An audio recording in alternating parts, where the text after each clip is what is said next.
Producciones Emoción Activa presenta Esclerosis Múltiple en Español. Con ustedes, desde los estudios en Los Ángeles, California, Luis Díaz.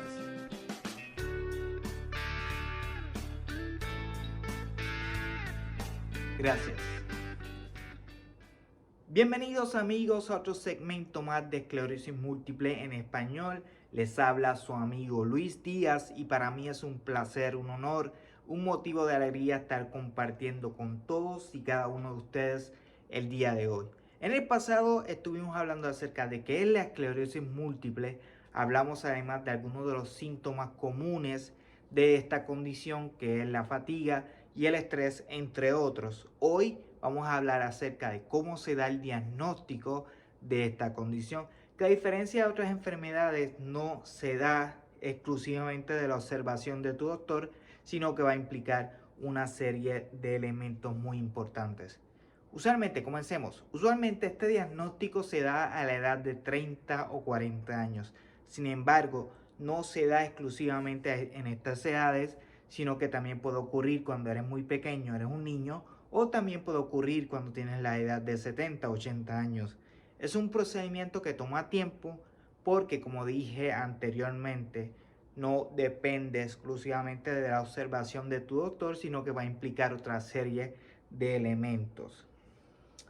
Yo fui diagnosticado a los 30 años de edad. Y el proceso tomó tiempo porque no hay una sola prueba que te pueda decir que tienes esta condición, sino que va a depender de otras pruebas. Y uno de los requisitos para que sea considerado esclerosis múltiple es que se tienen que registrar dos ataques. Dos ataques ya sea en tu cerebro, en tu columna vertebral o en tu nervio óptico. Entonces, eso es lo que pasa. Luego de que se den estos dos ataques, se pasa a que se realice una resonancia magnética o un MRI, donde se van a ver las lesiones que quedan en tu cerebro, en tu nervio óptico o en tu columna vertebral. Lo que pasa aquí es que son dos ataques. Puede ser que un ataque pase hoy, puede ser que otro ataque pase mañana. Puede ser que un ataque pase hoy y puede ser que otro ataque pase muchos años después. Entonces es por eso que toma un poco de tiempo llegar hasta a ese diagnóstico. Además, hay algo conocido como el síndrome único aislado. ¿Y qué es el síndrome único aislado? Lo que pasa es que te da solamente un ataque y luego ya no te da más ningún ataque, no te da otro ataque. Y si esto sucede en el nervio óptico, esto puede generar neuritis óptica y después ya no te da más ningún ataque, y es por eso que por un solo ataque no puede ser considerado esclerosis múltiple, sino que se tienen que registrar dos ataques. Además, otra de las cosas que hace que el diagnóstico de esclerosis múltiple tome más tiempo es que hay tantas y tantas enfermedades que tienen síntomas similares. Entonces se tiene que tomar el tiempo para poder considerarse esclerosis múltiple y no se cometa un error en diagnosticarse otra enfermedad. Bueno, tenemos claro, por un ataque no solamente se considera esclerosis múltiple, sino que se tienen que dar dos ataques. Luego de eso, el doctor tiene que ver cuál es el historial del paciente, el historial del sujeto, porque puede ser que el paciente tuvo un ataque hace años y ni siquiera se da de cuenta.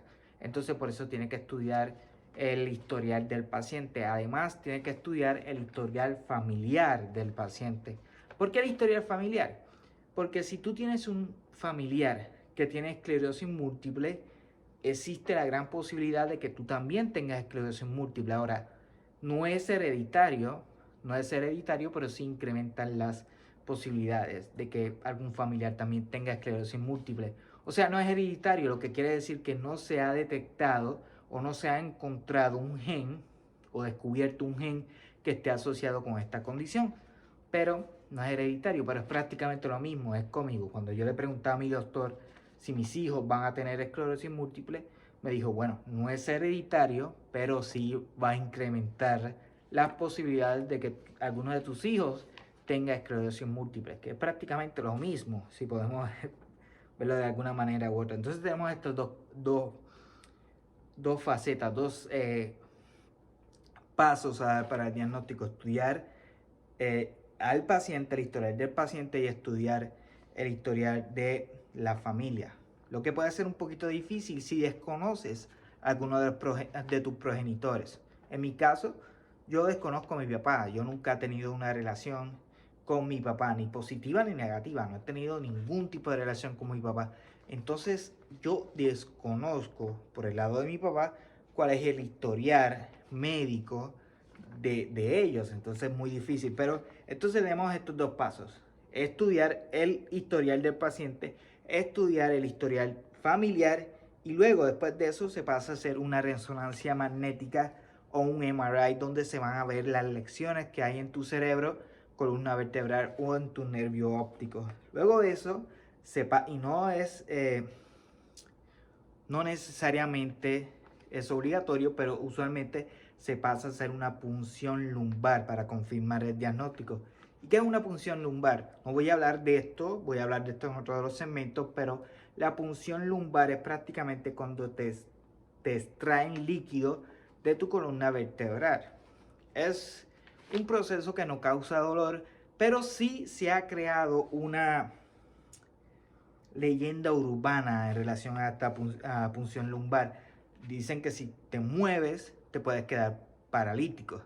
Lo que es una leyenda urbana. Usualmente es un proceso que no causa dolor y que no tiene ese tipo de riesgo. Claro, si se hace de manera responsable y de manera bien profesional, no hay ningún tipo de riesgo.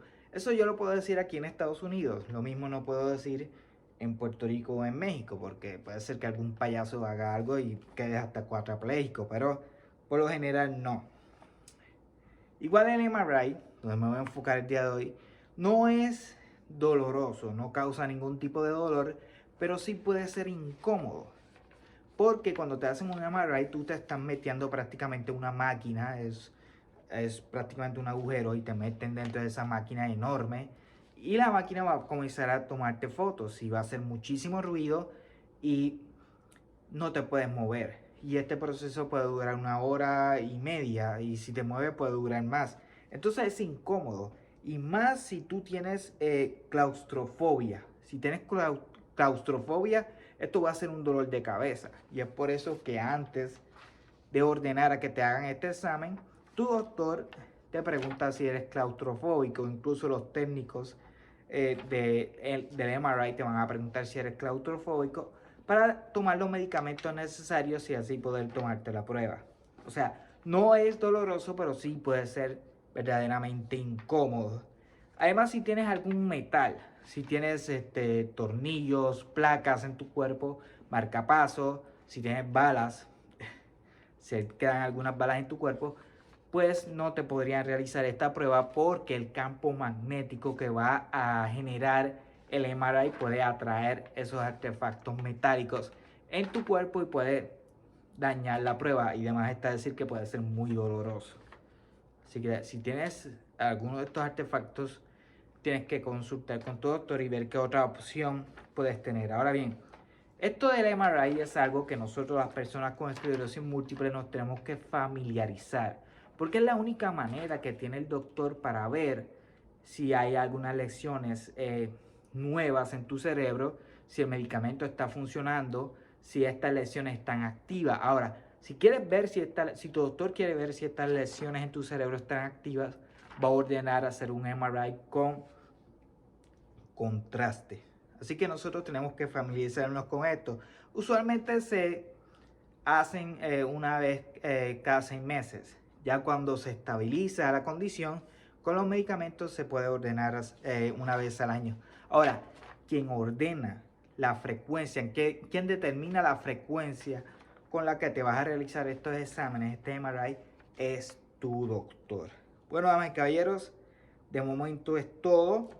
Hemos hablado hoy acerca del MRI, de las lesiones activas, del MRI con contraste y demás.